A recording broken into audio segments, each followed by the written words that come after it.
Assalamu alaikum. Hello everyone. What about you? I think everyone is so superb with the clemency and mercy with Allah. Welcome back to our channel, Great Us. I'm Atul Rahman. Today I'm going to discuss about passes in the admission test, which generally comes to our admission test.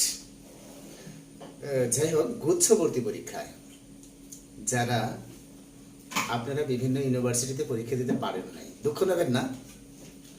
একটু আগে গেলেও দেখেন গুচ্ছবর্তী পরীক্ষায় 20টা public university এখানে রয়ে গেছে। প্রত্যেকটা university important. গুচ্ছবর্তী পরীক্ষায় কি ধরনের প্রশ্ন আসবে সে সম্পর্কে কিন্তু আমাদের সবসময় মিজানুর রহমান স্যার একটা ধারণা দিয়ে দিয়েছে যে কি ধরনের প্রশ্ন আসবে। সে প্রশ্নগুলো কোথা থেকে আসবে? পাঠ্য বইয়ের আলোকে এবং পাঠ্য বই থেকে। তারই ধারাবাহিকতায় আমি আজকে যে ক্লাসটা শুরু করেছি, দেখেন read the following text and answer the question 1 to 5। তার মানে নিচের প্যাসেজটি পড়ো। এই ধরনের আমি কিন্তু প্যাসেজের একটু অংশ লিখেছি, পুরো প্যাসেজটা কিন্তু লিখিনি। read the following text and answer the questions 1 to 5। দেখেন এখানে একটা প্যাসেজ আছে, শিল্পী was only 15 years old when she married Roshid in 2008। Marrying of daughters at an early age is a standard practice for many families living in rural Bangladesh। আচ্ছা দেখেন আপনি প্যাসেজটা দেখতেছেন, passage থেকে আমাদের কি ধরনের কোশ্চেন আসে সেটা কিন্তু আমাদের জানতে হবে। একটু ধৈর্য ধরে যদি আমার সাথে থাকেন তাহলে আপনি অবশ্যই বুঝতে পারবেন। দেখেন প্রথমটা আমি এখানে লিখেছি পজিশন অথবা identification of parts of speech. অর্থাৎ কোন একটা শব্দকে আইডেন্টিফাই করে দেয় ওনারা, এটা কোন পার্টস অফ স্পিচ। অথবা একটা বাক্যের নিচে কোনো একটা শব্দের নিচে, একটা বাক্যের মধ্যে কোনো একটা শব্দের নিচে আন্ডারলাইন করে দেয় যে এই শব্দটা কোন ধরনের পার্টস অফ স্পিচ। সেটাকে নাউন না প্রোনাউন, অ্যাডজেক্টিভ, ভার্ব না অ্যাডভার্ব, এই ধরনের কিন্তু স্পেসিফিক একটা নির্দেশনা দিয়ে থাকে। সেটাকে আমি বলতেছি পজিশন অফ আইডেন্টিফিকেশন, পজিশন অথবা identification of parts of speech. Vocabulary, এই ভোকাবুলারি কিন্তু প্যাসেজ থেকেই আসে, সিনোনিম, অ্যান্টোনিমস, ফ্রেজেস। যেহেতু এই প্যাসেজ থেকে 1 থেকে 5 পর্যন্ত অ্যান্সার করতে বলা হয়েছে, সুতরাং এই ভোকাবুলারির জন্য অন্য কোথাও জায়গাতে যাওয়ার প্রয়োজন পড়ে না। Interchange of parts of speech মানে হলো এই পার্টস অফ স্পিচের আন্তঃপরিবর্তন। অর্থাৎ একটা শব্দকে নাউন থেকে অ্যাডজেক্টিভ বানাইতে বলতে পারে, একটাকে আবার অ্যাডজেক্টিভ থেকে নাউন বানাইতে বলতে পারে, এভাবে বলতে পারে। ইনফরমেশন মানে প্যাসেজের মধ্যেই থাকে ইনফরমেশনগুলো, আর টাইটেল মানে এই প্যাসেজের শিরোনামটা কি। আজকে আমি সবগুলো নিয়ে আলোচনা করতে পারবো না, ধাপে ধাপে আমাদের আলোচনা আসতে হবে। Position oblique identification of parts of speech, এই অংশটা নিয়ে আমি আজকে আলোচনা করব। কি বলেন, শুরু করব? ওকে, লেটস গেট স্টার্টেড। দেখেন পজিশন বিষয়টা কি এটা আমরা একটু ভালো করে বোঝার চেষ্টা করব। দেখেন প্রথমে আমরা একটা শব্দের সাথে পরিচিত হবে, boundary. What do you mean boundary? Boundary কি আসলে? আমরা কিন্তু জানি বাউন্ডারি শব্দের অর্থ সীমানা। তো এইখানে যেমন আমাদের বাড়ির একটা সীমানা আছে, দেশের একটা সীমানা আছে, আপনার ঘরের একটা সীমানা আছে, আপনার একটা সীমানা আছে যের বাইরে আপনি যেতে পারবেন না। ঠিক আছে, চাইলে আপনি 10টা মেয়ের সাথে প্রেম করা উচিত না।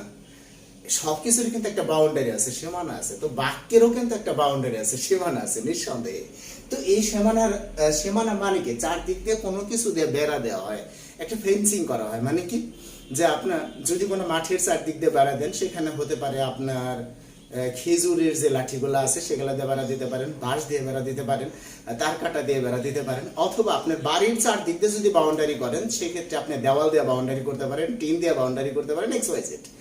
তো বাউন্ডারির ভেতরে কিন্তু থাকে উপাদানগুলো, যা যা থাকার কথা। তাই অনুরূপভাবে আমাদের এই বাক্যের মধ্যেও কিন্তু এই বেড়া দেওয়ার জন্য কিছু উপাদান রয়েছে। সেগুলো কি কি আমরা বলতেছি? Preposition.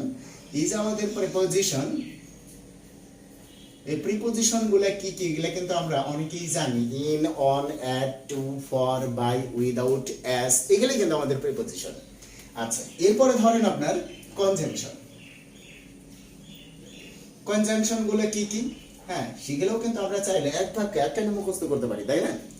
as though, although, as since, because, so that, so that, in order that, if, unless, w is, and but, or, এগুলো কিন্তু আমাদের অনেকগুলো কি রয়েছে, কনজাংশন রয়েছে, যেগুলো আপনাদের যদি মুখস্থ না থাকে আমরা ডেসক্রিপশন বক্সে দিয়ে দেবো, কিংবা আপনি চাইলে কমেন্ট বক্সেও দিয়ে দিতে পারবো, মুখস্থ করা সম্ভব।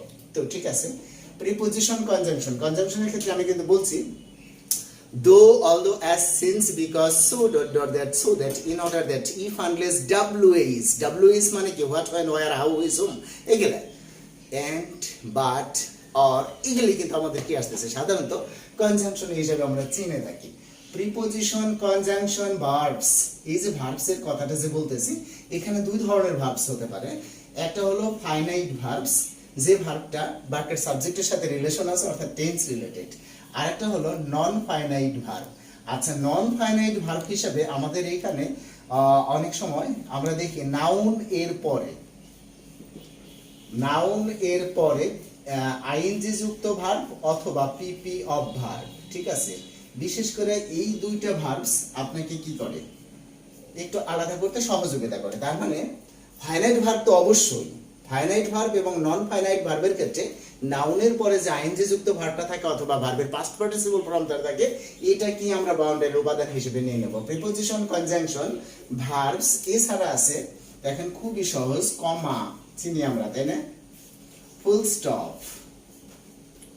স্টপ, প্রশ্নবোধক চিহ্ন, আশ্চর্যবোধক সাইন, এই যে গেলে বৈরাগী ফোঁটা যেটাকে বলা হয়। আর দেখেন এই যে একটা টান দিয়ে এই নিচে একটা ফোঁটা দিয়ে দিলাম, এটি তো এক্সক্লামেশন সাইন অথবা আশ্চর্যবোধক চিহ্ন। আচ্ছা, এরপরে আছে অ্যাডভার্ব। এই অ্যাডভার্ব গুলোও কিন্তু আমাদের উপাদান হিসেবে অনেক সময় কাজ করে। আচ্ছা, এখন আমরা দেখি এই যে এখানে যে 8টা উপাদান লিখলাম, প্রিপোজিশন, কনজাংশন, ভার্ব, কমা, ফুল স্টপ, প্রশ্নবোধক চিহ্ন, আশ্চর্যবোধক চিহ্ন এবং অ্যাডভার্ব। এইগুলো হলো বাউন্ডারির উপাদান। মাথায় রাখবেন এইগুলা কখনো বাউন্ডারির ভেতরে থাকবে না, এরা সব সময় থাকবে বাউন্ডারির বাইরে। তো আপনি যদি এখান থেকে একটু আলাদা করেন, দেখেন যদি আমরা দেখি, খুব ভালো করে দেখি, প্রিপোজিশন গুলো একটু আলাদা করে ফেলে দিই বাক্যের মধ্য থেকে। যেমন এইখান থেকে আমরা আস্তে আস্তে এই একটা প্রিপোজিশন পাইলাম। কনজাংশন, হোয়েন একটা conjunction. Verbs, yes, married verbs, was verbs, ঠিক আছে। আমরা এই বাক্যের মধ্যে দেখতেছি। আবার ধরেন আমরা এই বাক্যের মধ্যে যাই যদি, যে এই যে প্রিপোজিশন, ঠিক আছে, এট প্রিপোজিশন, ইজ ভার্ব, ঠিক আছে, ফর প্রিপোজিশন, লিভিং নাউনের পরে বসা প্রিপোজিশন, ইন প্রিপোজিশন। আচ্ছা, এখন দেখেন এখানে আমি যে কাজটা করেছি, যে প্রিপোজিশন, কনজাংশন, ভার্বস, কমা, ফুল স্টপ, এই যে কিন্তু ফুল স্টপ, প্রশ্নবোধক চিহ্ন, আশ্চর্যবোধক চিহ্ন এবং অ্যাডভার্ব, এগুলা যারা আছে এগুলা যদি আপনি এইভাবে একটু দাগায় নেন, নেওয়ার পরে এটা একটা অ্যাডভার্ব, নেওয়ার পরে আপনি দেখবেন যে এই উপাদানগুলোর আগে এবং এই অংশে যে শব্দটা আছে, এইখান থেকে এই পর্যন্ত যে শব্দটা আছে, অর্থাৎ মাথায় রাখতে হবে কোনো উপাদানই কোনোভাবেই যেন আপনার এই বাউন্ডারি, এটা কিন্তু একটা সীমানা, এর ভেতরে প্রবেশ না করতে পারে। সো এই যে দেখেন কি আসলো, এইখানে কি আসলো, এই পর্যন্ত, এইখানে কি আসলো, এই পর্যন্ত, কারণ এটা তো ফুল স্টপ। এইখানে কি আসলো, এই পর্যন্ত। আচ্ছা, এইখানে কি আসলো, এই পর্যন্ত, এইখানে কি আসলো, এই পর্যন্ত, এইখানে কি আসলো, এই পর্যন্ত। Very nice. এইখানে কি আসলো, এই পর্যন্ত। আচ্ছা, এইখানে কি আসলো, এই পর্যন্ত। ওকে, নাইস। হ্যাঁ, এখন দেখেন এই যে আমরা যে দাগালাম, এই বিষয়টা যদি আপনি বুঝতে পারেন, পুরো বাক্যের মধ্য থেকে কিন্তু পার্টস অফ স্পিচের ক্যালকুলেশনটা আপনি পুরোপুরি ভাবে ধরতে পারবেন। কিভাবে? এটাই কিন্তু position of parts of speech অথবা identification of parts of speech. তার অর্থ হলো বিষয়টা এই দাঁড়াইতেছে, এই আপনি বাউন্ডারির মধ্যে যে শব্দগুলো দেখতেছেন ভাই, এখানে যদি একটা শব্দ হয় ওটা নাউন, যদি একাধিক শব্দ হয় শেষের শব্দটা নাউন, আগের শব্দগুলো অ্যাডজেক্টিভ। তবে হ্যাঁ, মাথায় রাখবেন নাউনের সাথে ডিরেক্ট যে শব্দটার অর্থগত মিনিং কানেকশন আছে সে শব্দটা অ্যাডজেক্টিভ। নাউনের সাথে যদি কখনো মিনিং কানেকশন না থাকে ওই শব্দটা কিন্তু অ্যাডভার্ব। দেখেন একদম সহজ, আপনার এখানে দুইটা শব্দ আছে, তাহলে এই শব্দটা কি? নাউন। এই শব্দটা কি? অ্যাডজেক্টিভ। আর আমরা জানি নাউনের পরে যে শব্দটা আছে ওটা তো এমনি অ্যাডজেক্টিভ। এই দেখেন নন ফাইনাইট ভার্বের ক্ষেত্রে নাউনের পরে আইএনজি যুক্ত ভার্ব অথবা ভার্বের ফার্স্ট পার্টিসিপল ফর্ম ওটা কিন্তু অ্যাডজেক্টিভ। এখানে দুইটা শব্দ আছে, তাহলে এই শব্দটা নাউন, এই শব্দটা কি? অ্যাডজেক্টিভ। ওকে, আমরা বুঝতেছি কিন্তু। অনুরূপভাবে এই স্ট্যান্ডার্ড প্র্যাকটিস, এখানে practice noun, standard adjective, a article one kind of adjective, an early age ইজটা কি? নাউন। দেখেন বয়স, কেমন বয়স? অল্প বয়স। কয়টি বয়স? একটি বয়স। তো এই ক্ষেত্রে এটা নাউন, এটা অ্যাডজেক্টিভ, এটা অ্যাডজেক্টিভ, এইভাবে কিন্তু আপনি পুরাটাই আইডেন্টিফাই করতে পারতেছেন। এই বাউন্ডারি সিস্টেমের মাধ্যমে। কেমন লাগলো আপনাদের বাউন্ডারি সিস্টেম? খুবই খারাপ। তো এইখান থেকে আপনাদের যখন প্যাসেজে প্রশ্ন আসবে ঠিক এইভাবে প্রশ্ন আসবে যে ধরেন এরকম বাক্য লিখে দিল যে এই প্যাসেজের মধ্য থেকে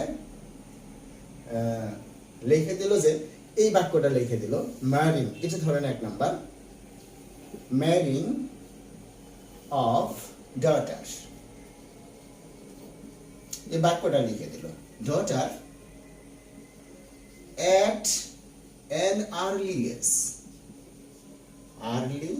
age is a standard practice.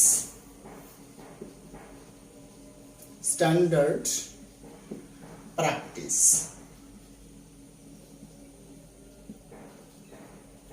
Standard practice for many families.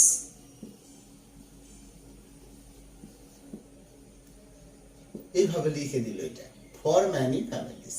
লিখে স্যার এখানে একটা শব্দের নিচে ওনারা একটা দাগ দিয়ে দিল, আর্লির নিচে দাগ দিয়ে দিল। এখন আপনাকে বলা হলো এই আর্লি শব্দটা কি?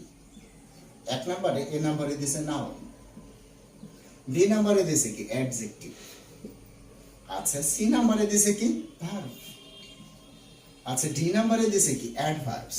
দেখেন ব্রাদার, আপনারা কিন্তু এল ওয়াই দেখে মোস্ট অফ দ্য স্টুডেন্টস মনে করবেন এটা অ্যাডভার্ব, অবশ্যই অ্যাডভার্ব না।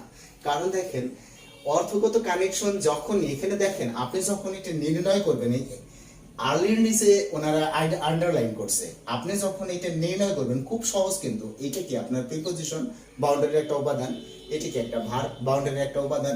সুতরাং এটুক তো আপনার বাউন্ডারির মধ্যে বলবে। বাউন্ডারির মধ্যে যেহেতু 3টা শব্দ বলছে, তাহলে শেষের শব্দটাকে নাউন, আগের গুলো কি অ্যাডজেক্টিভ। এবং অর্থগত কানেকশন যদি এই নাউনটার সাথে তৈরি করে, যেমন অল্প, আর্লি অর্থ কি বয়স, অল্প বয়স, মিলে গেছে। যখনই মিলে গেছে তখন এই শব্দটা কি অ্যাডজেক্টিভ। সুতরাং আপনি বুঝতে পারতেছেন অ্যানসারটা কিন্তু অ্যাডজেক্টিভ। একেবারেই সোজানো ব্যাপারটা। কিন্তু দেখেন এইভাবে পুরো প্যাসেজের পুরো সাইডগুলো আমি একটা একটা করে ছোট ছোট ছোট ছোট ভাগে ভাগ করে আমি আপনাদের সামনে নিয়মিত উপস্থাপন করার চেষ্টা করব যদি আপনারা সাথে থাকেন। তো এখানে একটা মুখ্য বিষয় হলো যে এই বিষয়গুলোর উপর বিস্তারিত আলোচনার জন্য আমরা কিন্তু যে আপনারা যারা গুচ্ছ ভর্তি পরীক্ষায় অংশগ্রহণ করতে যাচ্ছেন, আপনারা জানেন আমাদের ইংরেজিতে থাকবে 40টি এমসিকিউ, বাংলায় থাকবে 35টি এমসিকিউ, আইসিটিতে থাকবে 25টি এমসিকিউ। তাহলে এই যে আপনাদের মোটের উপরে কতগুলো এমসিকিউ থাকতেছে, 40 আর 35 কত হইতেছে 75 আর 25 100টা এমসিকিউ থাকতেছে, সময় 1.5 ঘন্টা আপনারা জানেন। এখন লক্ষ্য করেন 100টা এমসিকিউ এর মধ্য থেকে কিভাবে আপনি খুব ভালোভাবে ইংরেজি, বাংলা এবং আইসিটি অংশে দাগাতে পারবেন, এই ধরনের ক্লাস আস্তে আস্তে আপনাদেরকে বোঝানোর মাধ্যমে আমরা একটা পেইড কোর্স ওপেন করতে যাচ্ছি আগামী জুলাই মাসের 1 তারিখ থেকে। আপনারা যদি কেউ পেইড কোর্সে ভর্তি হতে চান কিংবা পেইড কোর্সে আসতে চান, তাহলে আমাদের ডেসক্রিপশন বক্সের শুরুতে একটা লিংক দেওয়া থাকবে, যে লিংকে আপনি প্রবেশ করলে ওইখানকার সমস্ত কন্ডিশনগুলো আপনি পেয়ে যাবেন। কিভাবে ভর্তি হবেন, কিভাবে আমাদের সাথে যোগাযোগ করবেন, কত টাকা দিতে হবে, সমস্ত কিছু আপনি পেয়ে যাবেন। আচ্ছা, যদি আপনার ভালো লাগে এবং এই পদ্ধতির সাথে আমাদের সাথে রিলেটেড হতে চান, তাহলে আপনি আসতে পারেন। আপনাকে আমরা স্বাগত জানাচ্ছি আমাদের ব্রেন্টাসে। তো সবাই ভালো থাকেন, সুস্থ থাকেন। আজ এ পর্যন্তই। আল্লাহ হাফেজ।